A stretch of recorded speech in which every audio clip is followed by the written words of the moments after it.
Hello বন্ধুরা, তো আজকে দেখো আমি তোমাদের সামনে কোনো ব্লগ ভিডিও আনিনি। আজকে আমি এনেছি একটা রেসিপি ভিডিও। তো আমরা যেটা তাল দিয়ে বাড়িতে বানিয়ে থাকি, অনেকে তালের বড়া, তালের রুটি, তালের লুচি অনেক কিছু বানিয়ে থাকে। তো আজকে আমি তাল দিয়ে বানিয়েছি নরম তুলতুলে একটা তালের কেক। তো যাই হোক, কেক খেতে আমরা মোটামুটি সবাই ভালোবাসি। তো সেটা যদি তাল দিয়ে হয় তাহলে তো আর কোনো কথাই নেই। তো আমার কেকটা দেখো কেমন নরম তুলতুলে কেক হয়েছে। তো এটা বানানোর জন্য কী করতে হবে চলো তোমাদের সামনে দেখাই। তো প্রথমেই দেখো আমি একটা তাল নিয়ে নিয়েছি, আর তালটাকে কিন্তু আমি ভালোভাবে ধুয়ে পরিষ্কার করে নিয়েছি। তো ধুয়ে রাখার পরে তালের যে ছোলগুলো আছে, এই ছোলগুলোকে কিন্তু আমি ভালো করে ছাড়িয়ে নিচ্ছি। এটাকে ভালো করে পরিষ্কার করে নিতে হবে, যাতে তালের মধ্যে যেন আর কালো কোনো অংশ লেগে না থাকে।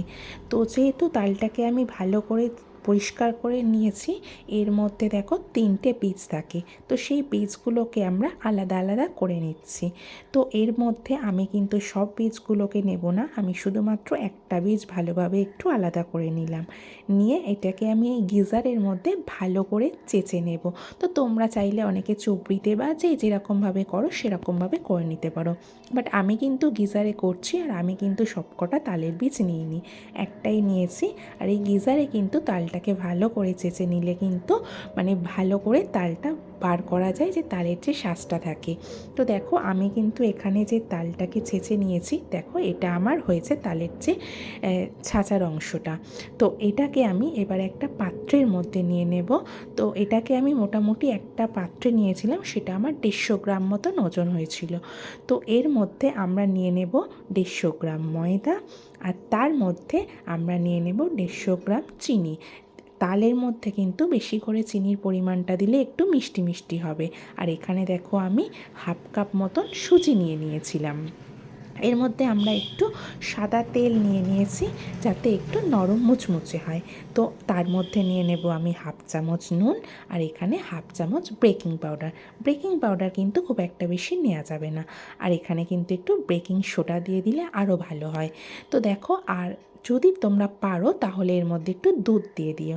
দুধটা দিলে কিন্তু খুব সুন্দর হয়।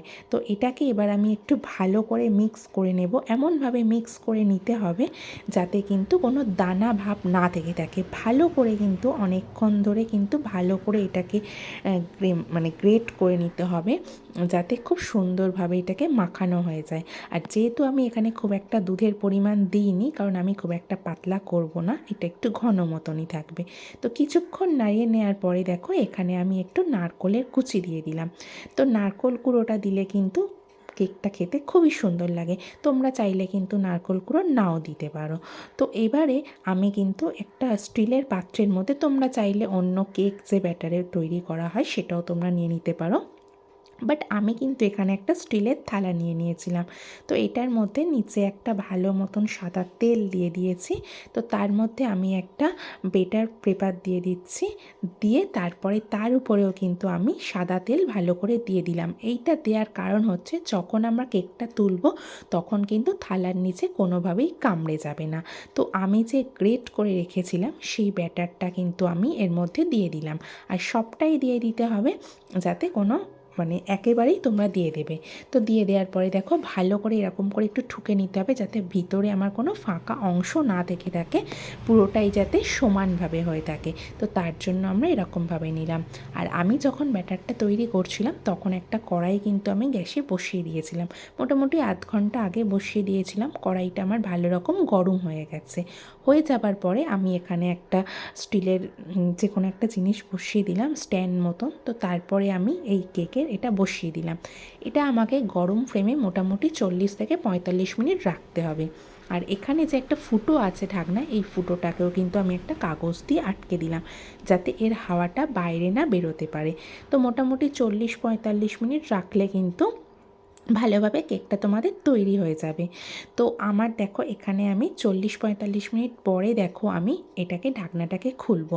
খোলার পরে দেখো এখানে কেকটা কিন্তু অলরেডি আমার তৈরি হয়ে গেছে। তো কেকটা তৈরি হয়েছে কিনা সেটা বোঝার জন্য আমরা একটা যে কোনো একটা কাঠি দিয়ে আমরা কিন্তু এখানে একটা ফুটো করে দেখে নেব যে ভিতরে নরম আছে কিনা। দেখো আমার কিন্তু কাঠির গায়ে কিন্তু কোনো রকম কেক মানে কোনো রকম কিন্তু তালের কোনো অংশ লেগে নেই, তাহলে বুঝে নিতে হবে আমার কেকটা কিন্তু অলরেডি তৈরি হয়ে গেছে।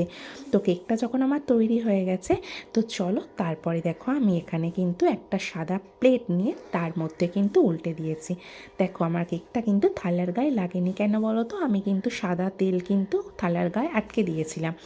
তো দেখো কাগজটাও আমার কি সুন্দর উঠে গেছে। তো তোমরা এইভাবে কিন্তু অবশ্যই কেক বাড়িতে ট্রাই করে দেখো, নরম তুলতুলে কিন্তু কেক তৈরি হয়ে গেছে।